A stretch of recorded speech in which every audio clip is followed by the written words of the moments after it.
പുതിയൊരു വീഡിയോയിലേക്ക് എല്ലാ കൂട്ടുകാർക്കും വീണ്ടും സ്വാഗതം.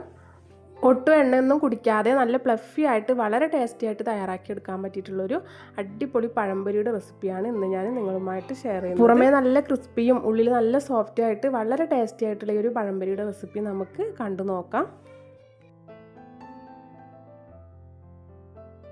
അതിനായിട്ട് ഞാനിതാ ഒരു ബൗളിലേക്ക് 1 കപ്പ് മൈദയാണ് ഇട്ട് കൊടുക്കുന്നത്. അതേ അളവിൽ 1 കപ്പോളം തന്നെ ഗോതമ്പ് പൊടിയും ചേർത്ത് കൊടുക്കുന്നുണ്ട്. ഇനി ചേർത്ത് കൊടുക്കുന്നത് കടലമാവാണ്. കടലമാവ് ഒരു 1/2 കപ്പോളം ചേർത്ത് കൊടുത്തിട്ടുണ്ട്. പിന്നെ പഴംപൊരി അധികം എണ്ണ കുടിക്കാതിരിക്കാനും നല്ല ക്രിസ്പി ആയിട്ടൊക്കെ ഇരിക്കാൻ വേണ്ടിയിട്ട് 1/4 കപ്പോളം അരിപ്പൊടിയാണ് ചേർത്ത് കൊടുത്തിട്ടുള്ളത്. പിന്നെ ചെറിയൊരു മധുരത്തിന് വേണ്ടിയിട്ട് 2 ടേബിൾ സ്പൂൺ പഞ്ചസാര ചേർത്ത് കൊടുത്തിട്ടുണ്ട്. ഇനിയിപ്പോൾ കൂടുതൽ മധുരം വേണമെന്നുള്ളവർക്ക് കൂടുതൽ പഞ്ചസാര ചേർത്ത് കൊടുക്കുക. ഇനിയിപ്പം ഒട്ടും മധുരം വേണ്ടാന്നുള്ളവർക്ക് പഞ്ചസാര ചേർത്ത് കൊടുക്കേണ്ട ആവശ്യമില്ല. പഴത്തിലൊക്കെ അത്യാവശ്യം മധുരം ഉണ്ടാവുമല്ലോ. പിന്നെ ഒരു നുള്ളുപ്പും ഇതിലേക്ക് ഒരു കളറിന് വേണ്ടിയിട്ട് 1/4 ടീസ്പൂണോളം മഞ്ഞൾപ്പൊടിയും ചേർത്ത് കൊടുത്തിട്ടുണ്ട്.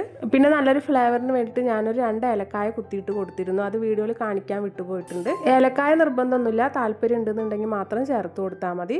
പിന്നെ ഇതിലേക്ക് ഒരു നുള്ളു ബേക്കിംഗ് സോഡ കൂടെ ചേർത്ത് കൊടുത്തതിന് ശേഷം നന്നായിട്ടൊന്ന് നമുക്ക് മിക്സ് ചെയ്തെടുക്കാം. ആദ്യം ഒന്നങ്ങ് മിക്സ് ചെയ്തെടുത്തതിന് ശേഷം പിന്നെ ഇതിലേക്ക് കുറേശ്ശെ വെള്ളം ഒഴിച്ച് കൊടുത്ത് നമുക്കിത് നന്നായിട്ടൊന്ന് കലക്കിയെടുക്കണം. ആദ്യം തന്നെ ഒരുപാട് വെള്ളം ഒഴിച്ച് കൊടുക്കേണ്ട, ആവശ്യാനുസരണം കുറേശ്ശെ വെള്ളം ഒഴിച്ച് കൊടുത്ത് നമുക്കിത് ഒരുപാട് തിക്കും അല്ല എന്നാൽ ഒരുപാട് ലൂസും അല്ലാത്ത വിധത്തിലൊന്ന് കലക്കിയെടുക്കണം.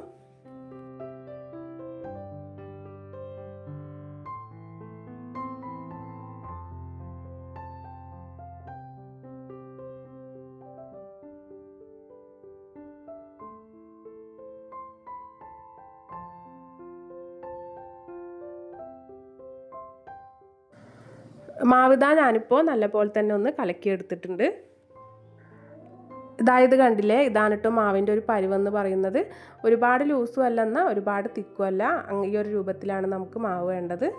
ഇനി നമുക്കിത് അടച്ചു വെച്ച് ഒരു അരമണിക്കൂർ ഒന്ന് റെസ്റ്റ് ചെയ്യാനായിട്ട് മാറ്റി വയ്ക്കണം.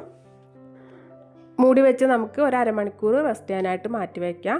ഇനി ഇതാ ഞാൻ ഇതിലേക്ക് വേണ്ടിയിട്ടൊരു 3 പഴം എടുത്തിട്ടുണ്ട്. അത്യാവശ്യം പഴുത്തിട്ടുള്ള പഴം വേണം കേട്ടോ പഴംപൊരിക്ക് എടുക്കാൻ. ഇത് നമുക്ക് തൊലിയൊക്കെ കളഞ്ഞത് അതുപോലെ ഒന്ന് കട്ട് ചെയ്തെടുക്കാം. ഒരു പഴം ഒരു 4 പീസായിട്ട് നമുക്ക് കട്ട് ചെയ്തെടുക്കാം.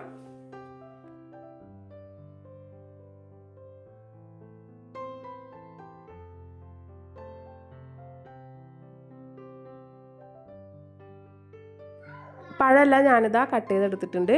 ഇപ്പോൾ ഇതാ ഒരു അരമണിക്കൂറൊക്കെ കഴിഞ്ഞിട്ടുണ്ട്. നമ്മുടെ മാവൊക്കെ ഇതാ നല്ലപോലെ സോഫ്റ്റായി വന്നിട്ടുണ്ട്. ഇനി നമുക്ക് കട്ട് ചെയ്തെടുത്ത് വെച്ച ഓരോ പഴവും ഈ മാവിൽ മുക്കി ഫ്രൈ ചെയ്തെടുക്കാം. ഇതാ മാവിൻ്റെ ഒരു പരുവം കണ്ടില്ല, നമ്മൾ മാവിൽ പഴം മുക്കി എടുക്കുന്ന സമയത്ത് പഴത്തിൽ നല്ല പോലെ തന്നെ മാവ് കോട്ടായി കിട്ടണം. അതാണ് മാവിൻ്റെ ഒരു പരുവം. ഇനി ഇതാ ഞാൻ ഒരു ചീനച്ചട്ടിയിൽ എണ്ണയൊക്കെ ചൂടാൻ വേണ്ടി ഗ്യാസ് അടുപ്പിൽ വെച്ച് കൊടുത്തിട്ടുണ്ടായിരുന്നു. എണ്ണ നല്ലപോലെ ചൂടായി വരുമ്പോൾ നമുക്ക് ഓരോ പീസ് പഴവും മാവിൽ മുക്കി എണ്ണയിലേക്കിട്ട് ഫ്രൈ ചെയ്തെടുക്കാം.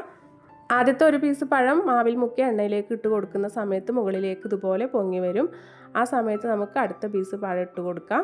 അങ്ങനെ ഒരേ സമയം ഒരു 3-4 വീതം ഇട്ട് കൊടുത്ത് നമുക്ക് ഫ്രൈ ചെയ്തെടുക്കാവുന്നതാണ്.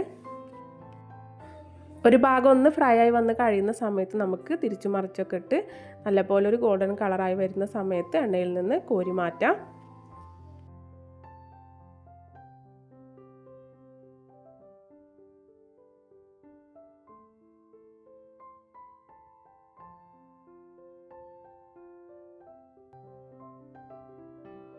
ഇത് കണ്ടില്ലേ, നമ്മുടെ പഴംപൊരി നല്ല പെർഫെക്റ്റ് ആയിട്ട് അടിപൊളിയായിട്ട് തന്നെ കിട്ടിയിട്ടുണ്ട്.